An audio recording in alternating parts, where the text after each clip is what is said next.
It was the last couple of paragraphs in an Associated Press story about an interview with President Obama that dealt with another Washington institution, the Redskins.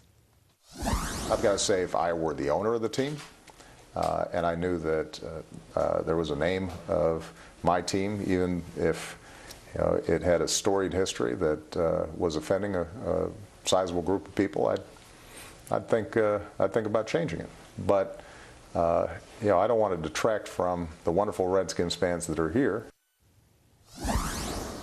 This created a media storm. Redskins owner Dan Snyder digging in his heels, saying he respects the views of those who disagree, but after an 81-year history, he is not changing the team's name. So, Dana Milbank, should the AP have asked that Redskins question with all that's going on in the country and the world? I think that's questionable, and I kind of wish the president deflected it to keep the focus on the hysterical shutdown. but I mean, it's a fair question, and he did succeed in reviving this debate that had kind of been simmering, but I think it's now very much front and center, and I think that the pressure has really been increased on the team as a result of that. Lauren. I think this is the case of the media taking the ball and running with it. We had to get one of those in, right, a pun? But really, it's also the president not staying on message. I mean, of that AP interview, 9 questions were on shutdown and health care, 4 questions were on foreign policy, 1 question was on the Redskins. So why did the media go crazy? It's not the president not staying on the message. No, it's not the media staying on message, because what happened after that? He could have said something that went to, okay, he could have deflected it. But the reason that the AP did it is because every TV show and every interview has to have a kicker. And a kicker is like those water skiing squirrels you see at the end of local news. They do it so it's a light way to end the news program. And that's what this was. And then every website in America, every cable news show in America picked up the Redskins, ignoring the questions about Iran, healthcare, the shutdown, and all those. I should say ignoring, but clearly they scored with the Redskins question. Oh boy, so now we also okay. Well, you started it. You started it.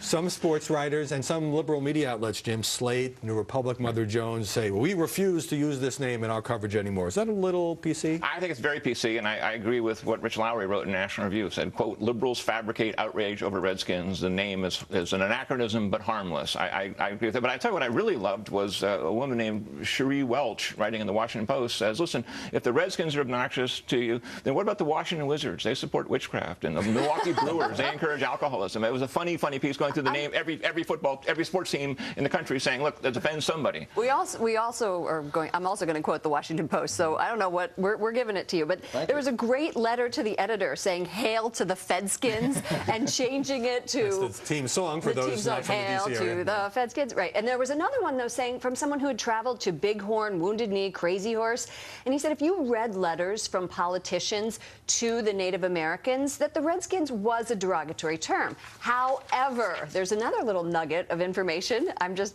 full of them today. Is this from the Washington Post? No, Washington Post. But the president of the National Congress of Indians, this is actually from historian Mike Richmond, he said that the president helped form the logo, wanting a chieftain on there, and that there are a couple of polls, University of Pennsylvania, 90% don't think that it's offensive, and the AP's own poll, 4 out of 5 don't want it changed. I got to run over you. 3. Look, a lot of people, particularly Native Americans, are offended by this. Let's not completely lose sight of that. No, and I mean, that's a 10-year-old poll, and it's questionable what they were actually asking in that poll. I mean, in my column about this, I used other racial epithets for other groups of society. Which was published online, but not in the paper. Right, because they didn't want people reading those epithets stumbling on them over the breakfast table. Right. And we should think of Redskins the same way. You can still see it on his column online. Dana Milbank, Jim Pinkerton, thanks very much for joining us.